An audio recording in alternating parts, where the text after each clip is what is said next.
बारिश छटती जाती थी।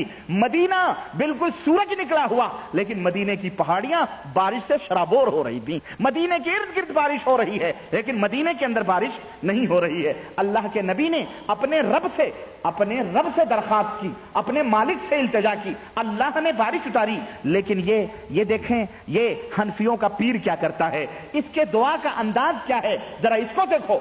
और ये भी मैं दावे के साथ करता हूं, सुनो, अहनाफ क्या अकीदा है और अहनाफ के यहां फिक़ह का मसला है। मैं फिक़ह के मसले में दाखिल नहीं होना चाहता, लेकिन बात आई है तो मैं कह देता हूं, कहीं उसी वजह से ये मामला तो नहीं है कि हनफियों के यहां नमाज इस्तिस्का जायज नहीं है, इनके यहां नमाज इस्तिस्का नहीं है, ये नमाज इस्तिस्का नहीं पढ़ते हैं और ना अपने मुल्कों के अंदर पढ़ते हैं। चुनांचे देख लो, ये भंडारे करेंगे, इनके मौलवी भंडारे करेंगे, इनके मौलवी मस्जिदों के अंदर दुआ करवा लेंगे ऐसे ही, और वो काल कलौटी हमारे मुल्कों में खेलते हैं, बस्ती गोंडा और गोरखपुर की तरफ है नहीं, यूपी में काल कलौटी खेलते हैं, लड़कों को पानी देते हैं, नंगे धंगे इधर उधर दरवाजों के ऊपर लौटते हैं, काल कलौटी, उज्जर पानी, मेघा पानी दे, इस तरह से नौज बिल्लाह शिरकिया कलिमात बच्चों के, ये जायज है इनके यहां, लेकिन इनके यहां नमाज इस्तिस्का नहीं है, नमाज इस्तिस्का का कहीं वजूद नहीं है। चुनांचे शायद मैं समझता हूं ये भी उन्हीं अकीदों के थे, हनफी थे भाई, जाहिर है।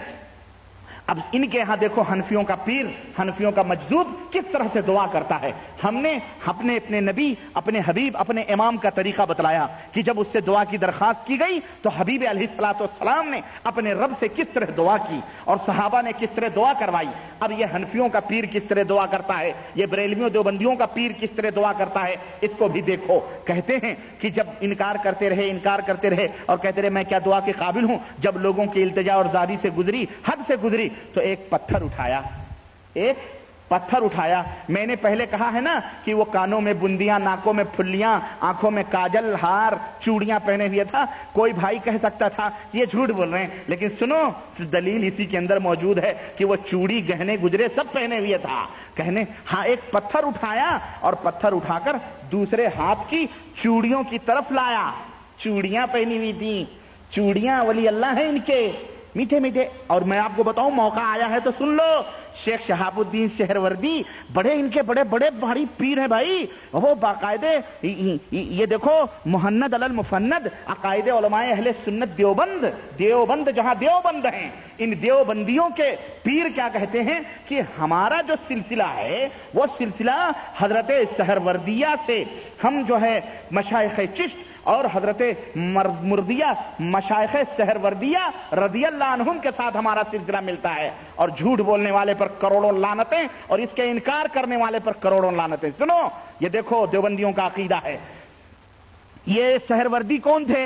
ये पैदा हुए, जब ये पैदा होने से पहले इनके माँ बाप आए, उन्होंने कहा कि हमें लड़का चाहिए। गौसे पाक ने कहा चलो लड़का होगा, लेकिन लड़की हो गई, लड़की पैदा हो गई, अल्लाह देता है ना, लड़की पैदा हो गई। गौस पाक का पहुंचे अब्दुल कादिर जिलानी के पास, कहने लगे कि हुजूर लड़का मांगा था, लड़की हो गई। कहने लगे लड़का ही है ना, तो उसकी शक्ल बदल गई। शक्ल मीन्स यानी अब पता नहीं अंदर क्या बदला, अल्लाह बेहतर जाने। वाकया लिखा हुआ है कि वो लड़की से लड़का हो गए। अच्छा, अब लड़की से लड़का हो गए, जवान हो गए। जब जवान हो गए तो इनकी छातियां इतनी बड़ी बड़ी। मैंने कहा फिर बदला क्या? अल्लाह ही बेहतर जाए, वो अंदर की बात है, हमें नहीं मालूम क्या बदला।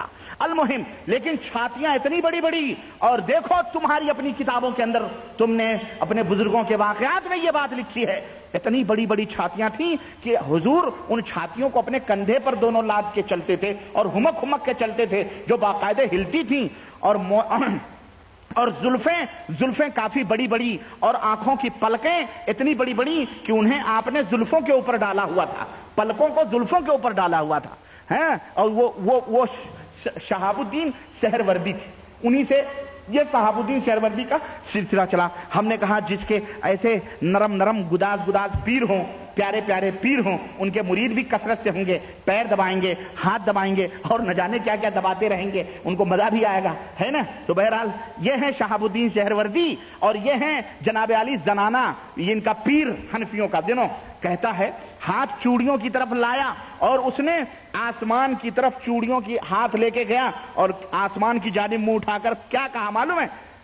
इसको अहमद रजा खान ने लिखा है, फरमाया, अस्तगफिरुल्लाह, इस काफिर को, ये काफिर इनके पीर हैं, جسے کرشن کنہیا سے دلیل لیے نا اس نے احمد رضا خان صاحب نے. یہ دیکھو چوڑیاں کہتا ہے, کیا کہتا ہے؟ کہتا ہے میہ بھیجیے, میہ یعنی بارش, میہ بھیجیے ورنہ یہ سہاگ لیجیے.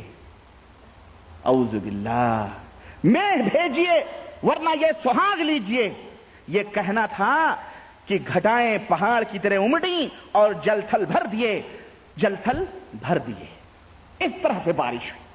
یہ بتاؤ سہاگ لیجیے, اس کی بیوی تھی نعوذ باللہ اللہ تبارک تعالیٰ, استغفر اللہ. بولو مسلمانوں, میں تمہاری غیرت کو چیلنج کرنا چاہتا ہوں, تم ذرا بتاؤ مجھے کہ کیا ایسا عقیدہ رکھنے والا ولی ہو سکتا ہے, اور ایسے بد عقیدہ اور اللہ کو اپنا شوہر کہنے والا کیا مسلمان ہو سکتا ہے؟ ارے اور اس کو پیر ماننے والا کیا مسلمان ہو سکتا ہے؟ اس کو جو مسلمان مانے وہ بھی کافر ہے. اللہ حی لا یموت ہے. قل هو اللہ احد اللہ الصمد لم یلد ولم یولد. نہ اس سے کسی نے جنم لیا ہے, نہ اس نے کسی کو جنم دیا ہے, نہ وہ کسی کا ماں ہے, نہ وہ کسی کا باپ ہے, نہ وہ کسی کا بیٹا ہے. قل هو اللہ احد اللہ الصمد لم یلد ولم یولد ولم یکن لہ کفوا احد. اس کا کوئی برابر, اس کا کوئی بھی کفو نہیں ہو سکتا. یہ ہم مسلمانوں کا عقیدہ ہے. اور حنفیوں کے اس پیر کا عقیدہ دیکھو کہ یہ لے لو بارش اتارو ورنہ اپنا یہ سہاگ اوپر لے لو. سنو, اعلی حضرت فرماتے ہیں کہ یہی بزرگ ایک دن نماز جمعہ کے وقت بازار میں جا رہے تھے. دیکھیں میں نے جو بھی باتیں کہی ہیں ان کا ثبوت میں دے رہا ہوں. یہ بے نمازی بدکار آدمی تھا, یہ چوڑیاں پہنتا تھا عورتوں جیسا, وہ سب دلیل مل گئی آپ کو. اب ذرا بے نمازی کا بھی سلسلہ لے لو, کیونکہ میں نے کہا ہے کہ یہ مجذوب جو ہوتے ہیں یہ نیٹے کوٹے گلیز یہ سب. اور ان کا ایک کہانی ہے, میں بتاؤں گا انشاءاللہ. ہمارے پاس امیر حمزہ صاحب کی ایک کتاب موجود ہے سیاسی باوے. اگر میں وہ آپ کو پڑھ کے سناؤں, پاکستان اور انڈیا کے یہ جو بابے ہیں نا ان کے, اللہ کی قسم آپ کو الٹی آ جائے, قے آ جائے. ایسے یہ گھناؤں نے بزرگوں جن کو ہمارے ملکوں میں ولی اللہ کہا جاتا ہے, ایسے یہ لوگ ہیں. سنو, کہتے ہیں نماز جمعہ کے وقت بازار میں جا رہے تھے. ادھر سے قاضی شہر کی جامع مسجد کو جاتے تھے. آئے, انہیں دیکھ کر امر بالمعروف کیا, یعنی انہیں بھلائیوں کا حکم دیا. یہ قاضی جب دعا مانگنے گیا تھا تو وہاں نہیں اس کو حکم کرنا چاہیے تھا؟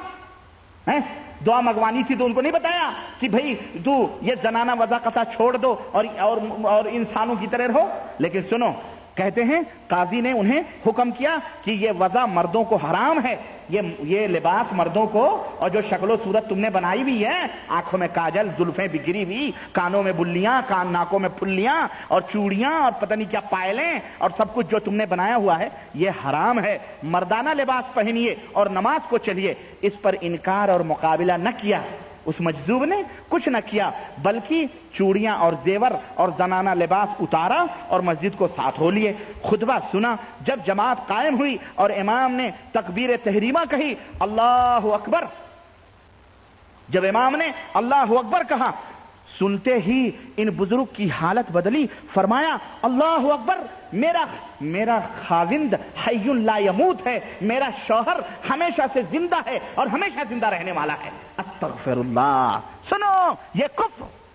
اور اس کے اوپر تم ناز کرتے ہو کہ اعلی حضرت مجدد دین و ملت فاضل بریلوی اور کیا کیا, اور اس کے نام کے تم کانفرنس کرتے ہو. رب ذوالجلال کی قسم ہے, تمہاری کفر میں کوئی شک کرے وہ بھی کافر ہے. جاؤ, ربانی بولتا ہے یہ بات, جاؤ دنیا کے سامنے یہ آئینہ دکھاؤ. یہ مجذوب, یہ حنفیوں کا پیر, یہ کہتا ہے کہ میرا شوہر حی لا یموت ہے, زندہ ہے, اسے کبھی موت نہیں آ سکتی ہے. کیا اللہ کسی کا شوہر ہو سکتا ہے؟ تم کافروں کا بھی شوہر ہوگا, نعوذ باللہ. یہ تمہارا اللہ ہوگا جس کے شوہر اور جس کے بیوی بچے ہوں گے. لیکن ہم مسلمانوں کا اللہ, قل هو اللہ احد اللہ الصمد لم یلد